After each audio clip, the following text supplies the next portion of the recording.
fiction, science fiction, horror, fantasy, crime, LGBT, thriller. You have now entered the House of Mystery. Welcome back into the House of Mystery.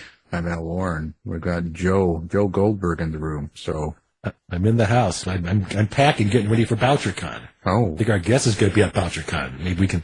Maybe we can cross paths and he can buy me a drink or something.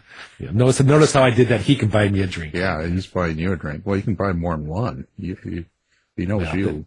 Then I'm having Diet Cokes. You know, if he's buying, then I'm having, you know, the foo-foo drink with the umbrella. But if I'm buying, then it's, hey, have an olive. Yeah. It all depends on how this interview goes. yeah. I've already followed you on Instagram and other stuff, so it's too late now. Dangerous. You're in the book. Yeah, you're in the book. Well, we've certainly got another one today. We've quite the week here. We're working hard this week. So what can I say? We've got a guest with us. He's done a lot of things, but his newest book is called Enemies Domestic. Now, it's a Lark Chadwick Mystery, and it's book 6. John DeDakis, thank you for being here. Thank you, Al. It's good to be here. And Joe, it's nice to meet you, and we'll see what happens in Nashville. Great, thank you. So what's going on? So now you, with all of your history, you know, with CNN is your biggest, and working with Wolf Blitzer and stuff, you'd think you'd have enough of this. And so you're writing mysteries, and you're getting into all these sort of, you know, where you're involved with White House press secretary and all this, like you've got all this stuff going on, this stuff. So you really like what you did. I did, but I mean, you write what you know, so that makes it easier. I don't have to, I get to make up the news now. Oh, well, there you go. Fake news. You mean it's not made up? Yeah. There's an assumption there, John. Depends on where you get your news. Exactly. That's crazy. How does this make you feel, the way that the news business and the presidency and all this stuff that's happened, and the way people have kind of gone against media in the last, let's say, 8-10 years or so, and the negativity toward it? How does that make it? Are you surprised? Oh, no, because they've actually been going against the news media since Nixon was president, and Spiro Agnew was running around the country calling reporters nattering nabobs of negativism and an effete corps of impudent snobs. That's just a more elegant way of saying fake news. And so right from the very beginning of my journalism career, I was having arguments with my parents about the news media. You know, they thought that the news media ran Nixon out of the White House. And, of course, he ran himself out of the White House by doing things that were obstruction of justice that was caught on tape. And Woodward and Bernstein just happened to be, dogged reporters who uncovered the truth. So there's always been friction, and it's always been an adversarial relationship. But things have changed a lot, I think, with the advent of social media. Because now everyone who has a cell phone, every time you push the button that says share, there's no editor on your shoulder going, where'd you get that? How do you know that's true? And so we are deluged with false information now. And at least back in the day, there were editors, challenging reporters to be clear about the quality of the information they were getting. Those news organizations still exist, but Trump has done a tremendous job of undermining faith in journalism. Well, I get so many questions. I teach social media at a local college, and I use citizen journalism. If you have a phone, you can be a journalist. It doesn't make you a journalist because of the things you talk about, the gatekeepers of the editors. So do you, given the fact that you take your stories from the current events, especially this current book, and we'll get to that, do you see social media as a impetus to change in the way information is going to, obviously, to the end user, but in the world of books, that social media has become sort of a critical element of book writing in many ways? Oh, absolutely. I mean, social media is sort of a blessing and a curse. It's in its existence is morally neutral. It's basically, what people do with it. And it's essential for being a writer and an author. Back when I first started out, when you'd pitch an agent, you'd send them a self-addressed stamped envelope. Remember envelopes? Remember Yes. snail I mail? did that back in the day. That wasn't that long ago. And now it's all online. You need to have a website. You have to be, you have to have a social media platform because that's where people meet in cyberspace. And, that's fine. And I think that has the advent of social media has revolutionized, communication and book selling and all that. What do you feel about using current events for your books? Like, if you want to talk about your current book, the next book, it's ripped from the headlines, right? It really is. This is the sixth novel I wrote. This fifth one, Fake, my protagonist, Lark Chadwick, is a White House she's a White House correspondent, and she's the victim of fake news. And I started writing that book when Trump was elected president because I was troubled by his comments that journalists are the enemies of the American people. It's just not true. They hold people accountable, politicians accountable, but that only makes them an enemy if you've got something to cover up.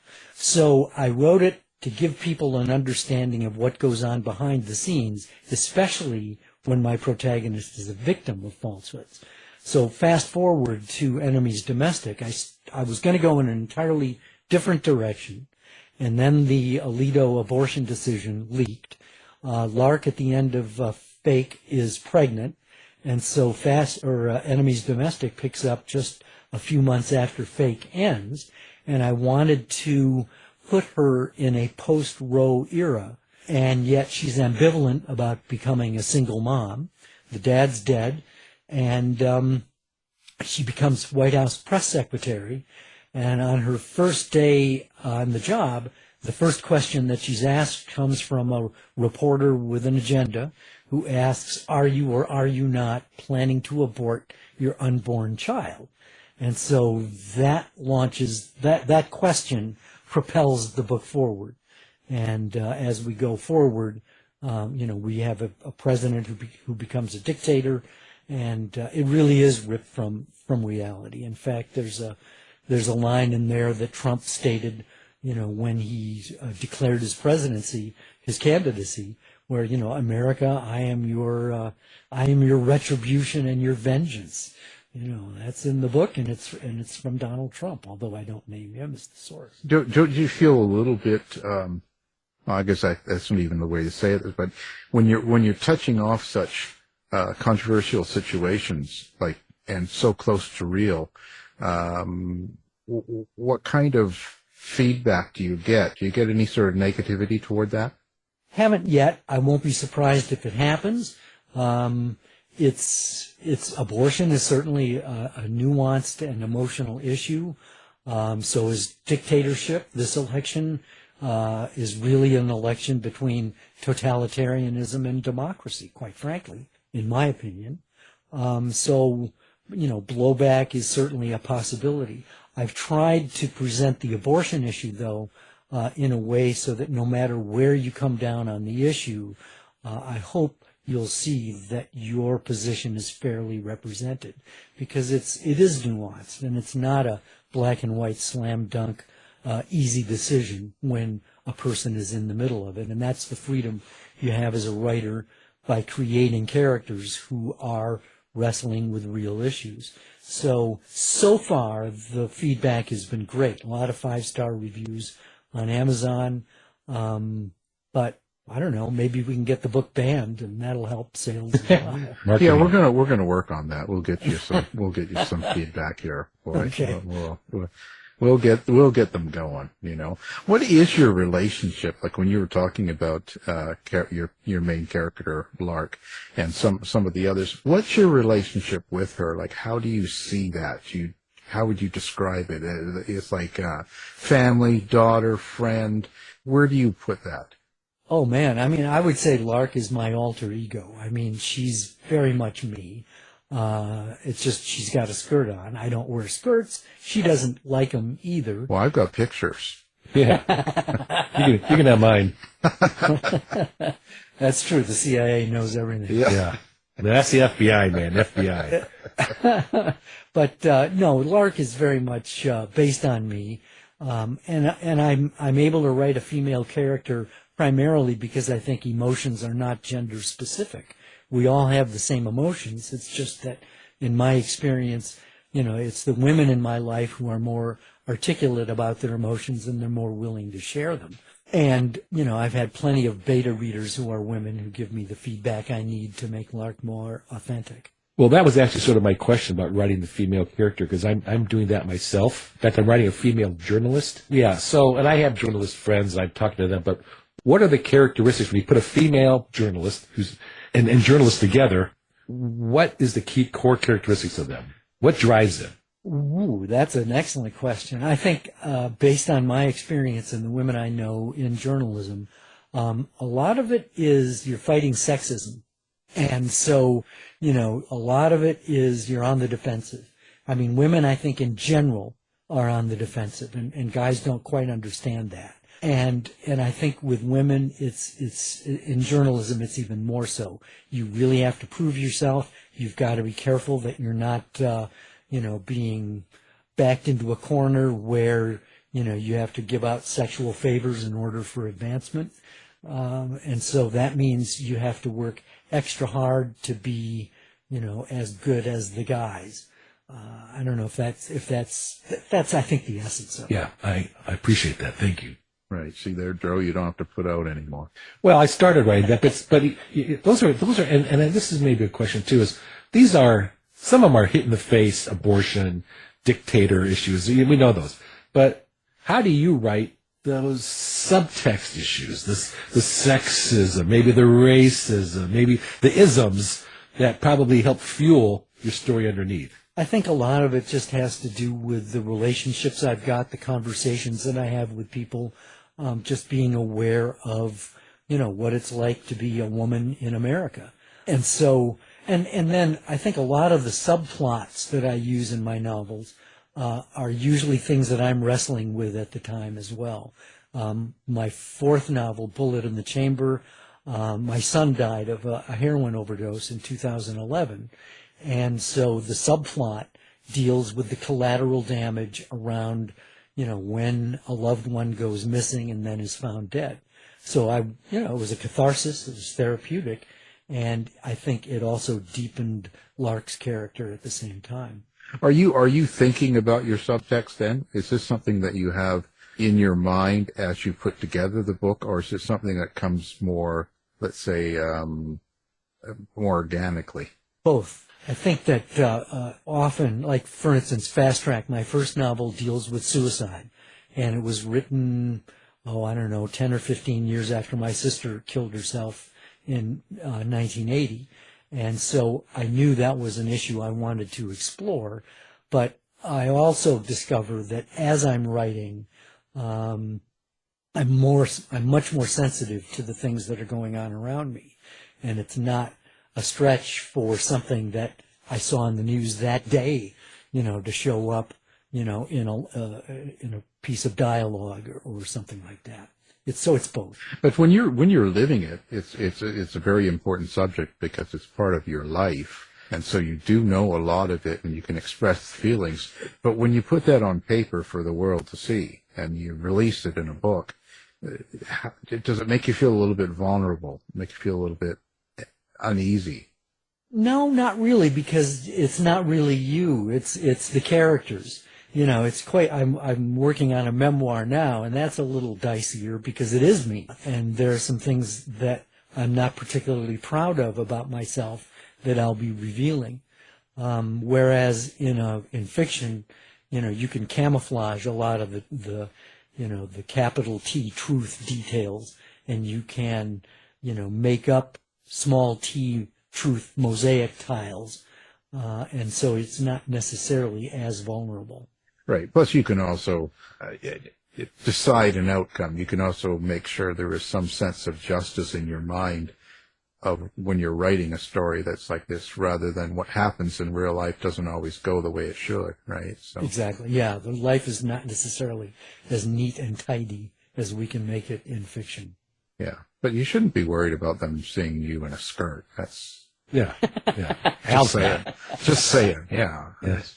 So John, if I understand, your books are standalones? It's a series, but Yeah. they're written so that you don't have to read them in order. So you said that Lark was pregnant in the last book, and that's a factor in this book, but it doesn't make a difference because that's just the way the character is in this next book, right? Just has to be pregnant. And the backstory is the backstory. Exactly. Yeah. I mean, I didn't, it was, that was the way Fake ended, and it just fit nicely with where I was going to go next. Did you have this planned out, the series? No, I just wanted to get published. That was hard enough. And it was then, as I was writing, that I began to get ideas for subsequent books. Did you know how Lark was going to develop as a character at all? Nope, had no clue. So it was just you have a name, you build a character, you sat down, and you started hounding on Lark. There you go. And the characters need to change, and supposedly as human beings, we should change and grow as well.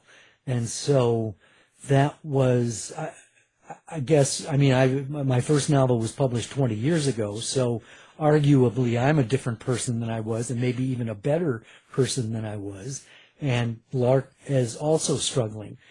She struggles with anger issues, impulsiveness. It definitely gets her in trouble. That was, probably one of my shortcomings as a young man, and so I can bake some of that stuff authentically into Lark. As she goes forward, she does make progress, but in Enemies Domestic, I wrote that. I was pissed off the whole time I wrote it. Consequently, so was Lark. Is she where you thought she would be after 6 books, and are you happy with where she's at now? Yeah, I am happy with it. I mean, I like Lark. I mean, she's, I think, a relatable character. People have told me that, after the books end, they wonder how she's doing, so she sticks with them. They care about her. She makes, stupid decisions sometimes, and for which there are consequences. But she struggles and has some successes as well in becoming a better person too. So it's, it's definitely a dynamic. You're writing it from her point of view then? Yes, it's first person. Right. With that in mind, how do you approach dialogue, or how do you get the dialogue so that you're happy with it? That's a good question, and that's one of the ways that I'm able to move the story along. Even though I often have an idea of what the plot is going to be, in Enemies Domestic, that wasn't the case. It was basically, the process was despair, as you look at a blank page. If I can get the characters talking to each other, then that moves things along. It's like I have little flashlights on my knuckles that throw, just enough light down the trail. So I can write a chapter. Then I'd take it up to my wife, and she'd read it and give me great feedback, and then it's back to despair again. But the dialogue, which is the heart of your question, is you get the characters talking. And part of that is and this is sort of the spooky power of the subconscious. When you're asking questions, you're stirring things up, and there are voices in your head, there are experiences that are lodged in your subconscious that burble to the surface as you write. It's just, it's a writing technique I teach in some of my classes to get people to interview their characters and to get to know them better. And so that's what happens when I write, is the dialogue. Dialogue is essential. Some of the first drafts are almost exclusively dialogue. Really? That's interesting. Because all writers think, dialogue, I hate dialogue, or something. I love dialogue. But is the fact that you've pretty much been asking questions for your entire career assist with you making those stories and that dialogue? You're right. I mean, I think that at essence, a good journalist is a curious person. And I think that's the same for being a writer. You need to be curious about your characters. You need to be curious about, everything that's going on in the novel. And that's one of the things I think that fuels my creativity is the conversations that I have with people I meet in everyday life. I'm voraciously curious, and you really have to, I'm out of my comfort zone talking about myself. I would much rather be talking to you guys and asking you guys questions. In fact, Joe, you and I you let me ask you some questions before we rolled tape, because that's my comfort zone, is asking the questions. Well, when I teach my social media class, I've been using this phrase for as long as I can remember, is that if you want to succeed, especially as in writing, social, anything, you need to be insatiably curious. You need to feel that something comes, you don't know the answer, you can't move forward until you've answered that question or know something, because you're just insatiably curious to survive in this information world. That's what I tell my students, if you're listening, you're learning. Okay, so now violence and action. Are you conscious of how you write the violence in the scene and where you place it? Well, I guess I am, because if you write it, you need to be conscious about it. So, yeah, I am. Well, in actuality, when you're putting it together, you might be thinking of a scene in a certain way, or a certain act of violence has to happen, but are you putting it all out there, or do you kind of, I don't know, maybe tone it down some or change it as you reread it? Definitely that. You need, in the revision, you can tweak it. The great thing about writing is that time, it becomes elastic. And, you can take 1,000 pages to describe 1 minute, or you can take, one page and describe 1,000 years. And it's the same with violence. You can slow it down, and so that you can take it apart in a much more mindful way, so that you can, an actual violent event is over in an instant. But I think what makes it come alive for the reader is when you slow it down and take them through it step by step. And with the negative person, or the bad people, as they want to call it, how do you get into that mindset? What is it you do to bring out that character? I think I probably fudge that a little bit, because I write first person. Your point of view is limited to the first person. And so Lark's knowledge of the bad guy is based only on how much of the bad guy is presented. And often bad guys present themselves with their best foot forward. So it's, for the longest time, you're fooled. And Lark is fooled by whoever the antagonist is.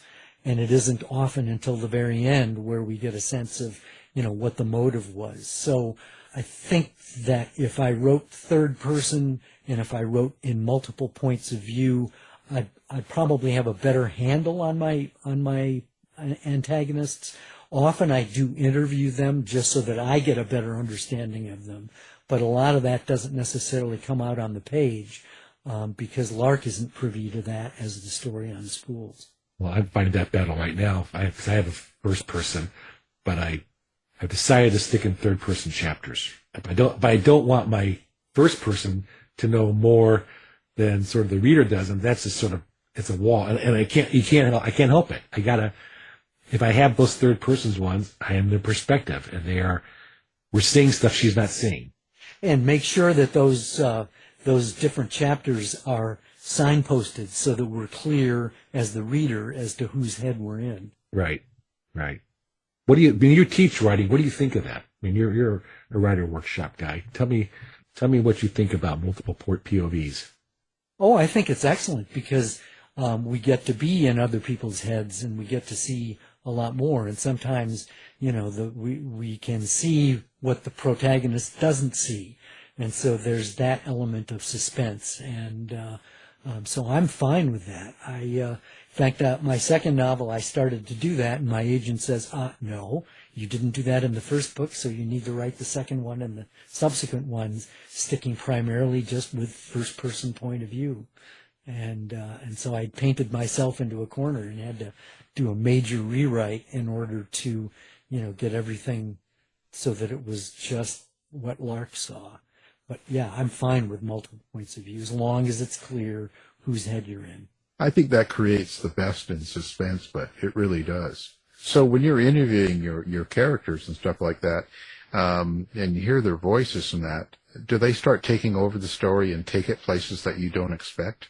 Yeah, they do. I can't remember that if a character has actually hijacked the story, but there are certainly times when they say some surprising things, and I pretty much let them run. There was one telling moment in one of the classes that I taught where a woman said, I write political thrillers, and she said that I get 50 pages in and I get bored with it.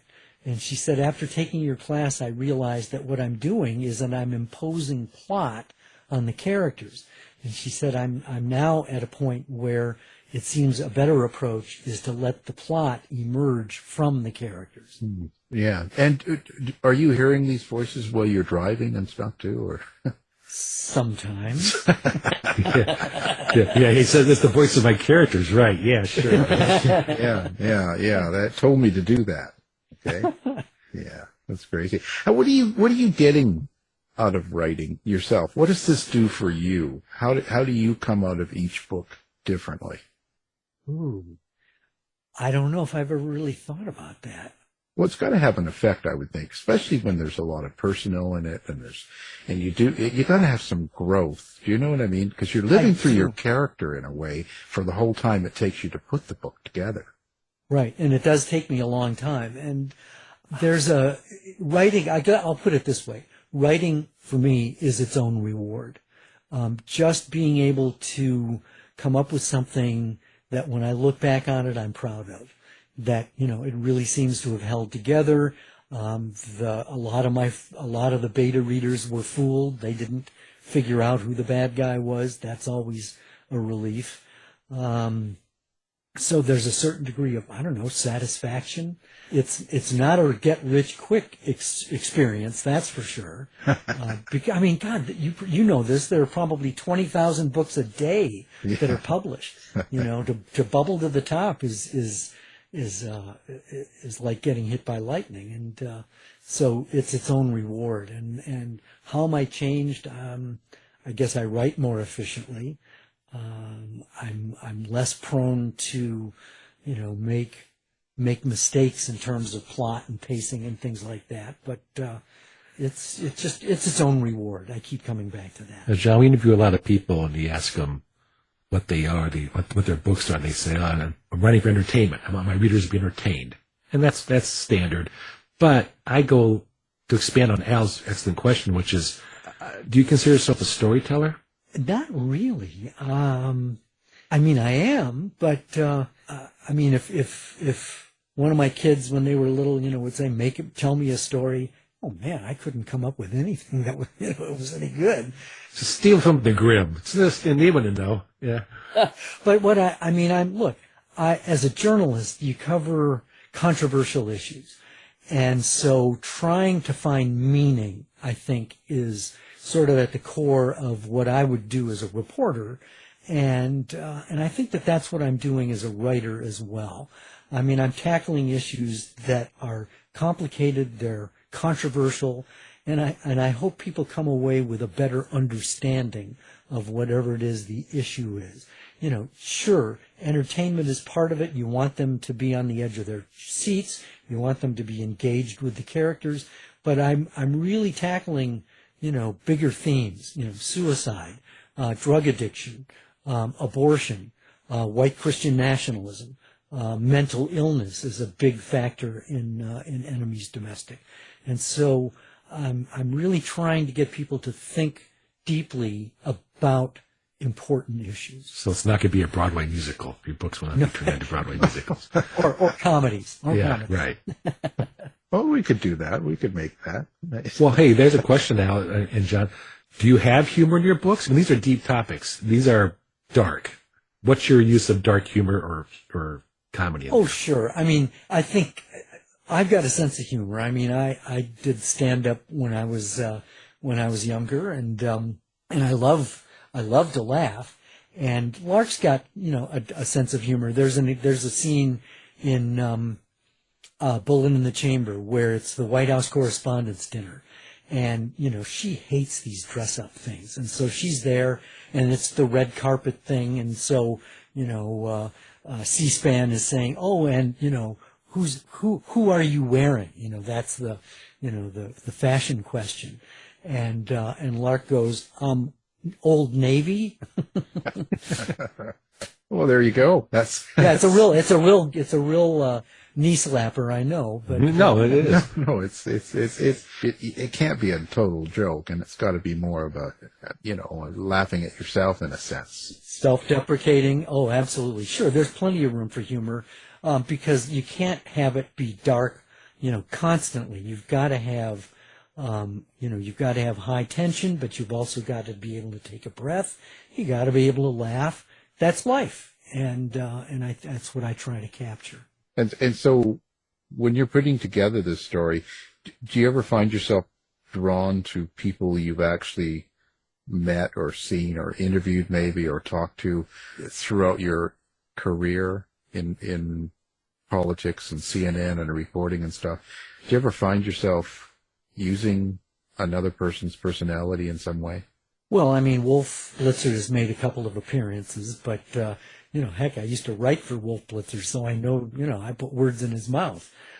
So I've done that a few times, but nothing that really is, in essence, part of the plot. He's not a character in the books. He's on TV, which is what he is. There was one writer friend, he's a psychiatrist and writer, and I met him when we were both trying to get published 20 years ago, and he's now in private practice.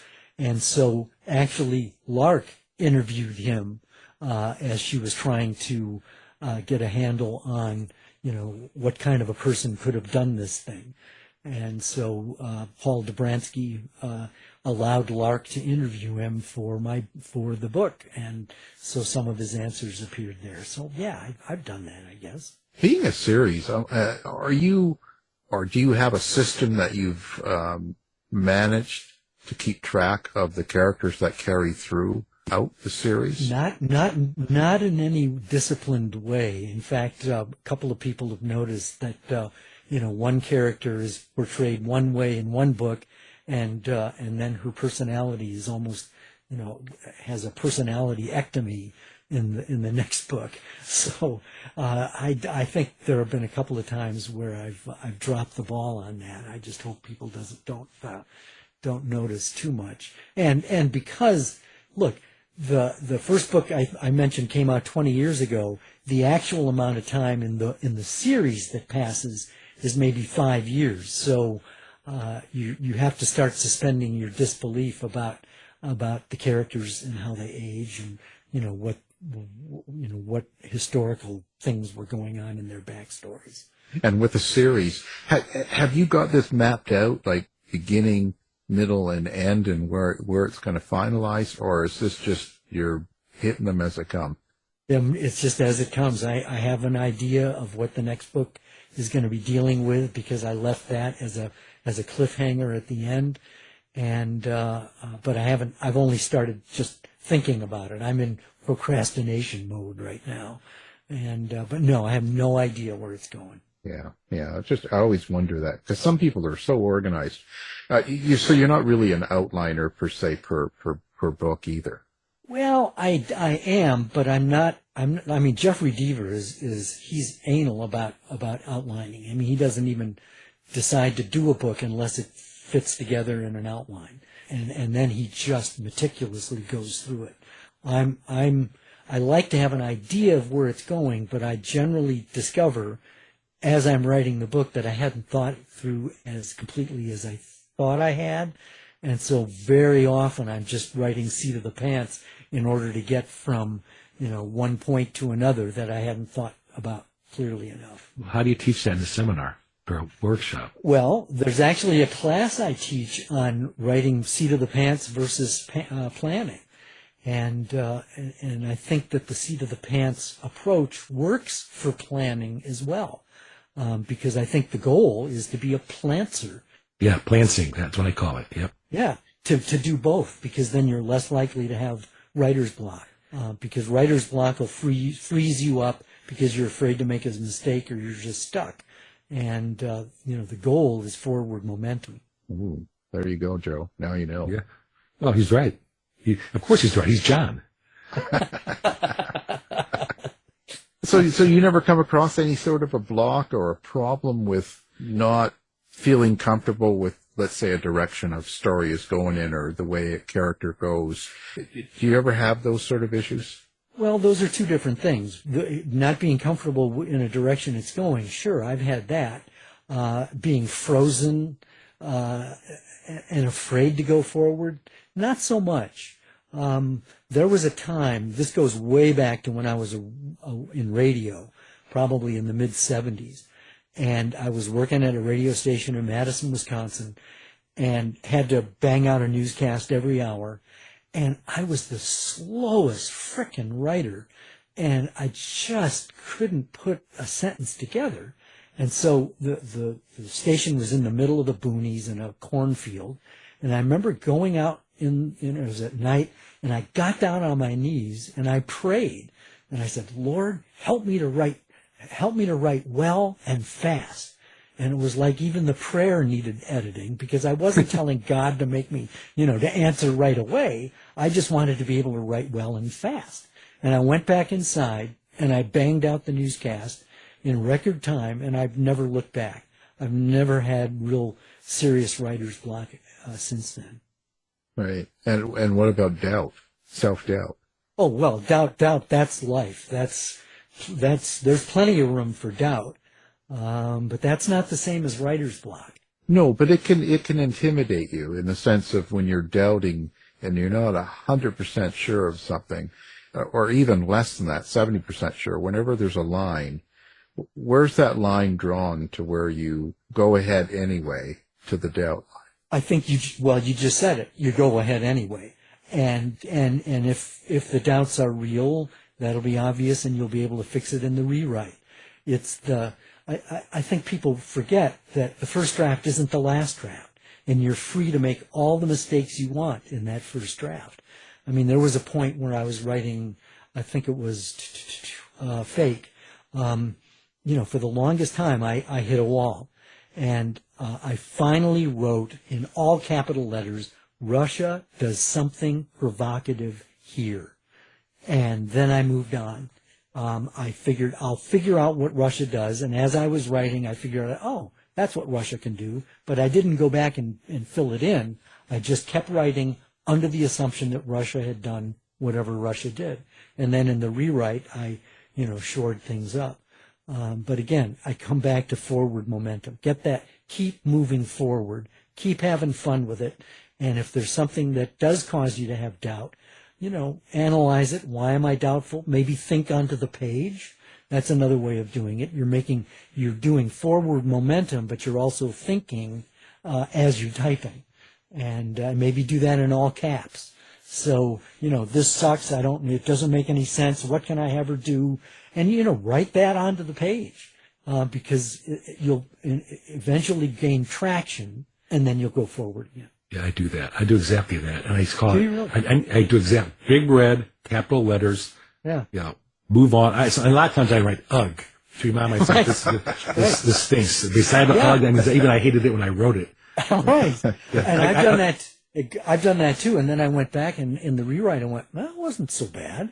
I call it getting out of my own way. Because I'm one of those people who likes to write the last draft first. And I do write a crappy draft, the red line draft. But I almost immediately start at that very same time, try to get that first draft done and make it like a last draft. And I just get my own way. I look over my wife and I'll say, I'm getting my own way. Do you sometimes write your last chapter early in the process? No, but I kind of know what it is. I almost think every book I've written, this will be 5, I've known how I thought. Sometimes it's changed. Like my ending moved up 2 chapters. I put another ending in. But I kind of know where I'm going. Exactly the same signpost. I don't know B through D, but I know, F through whatever.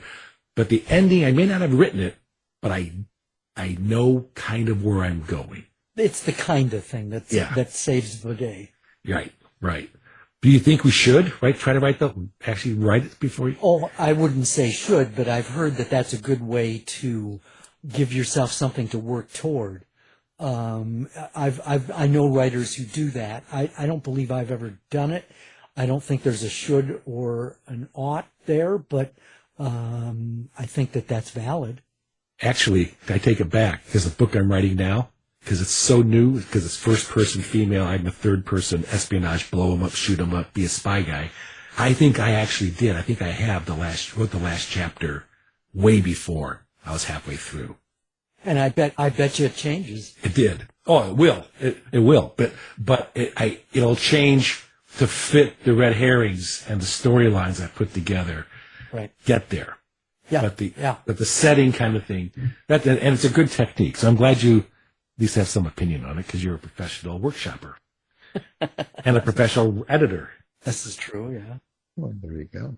Do you find that writing about these topics that you write about, in a way, countries, like when you mentioned Russia, it really has its own personality, doesn't it? As a country, like its own character in a sense. Sure, it does. I mean, because countries are basically people.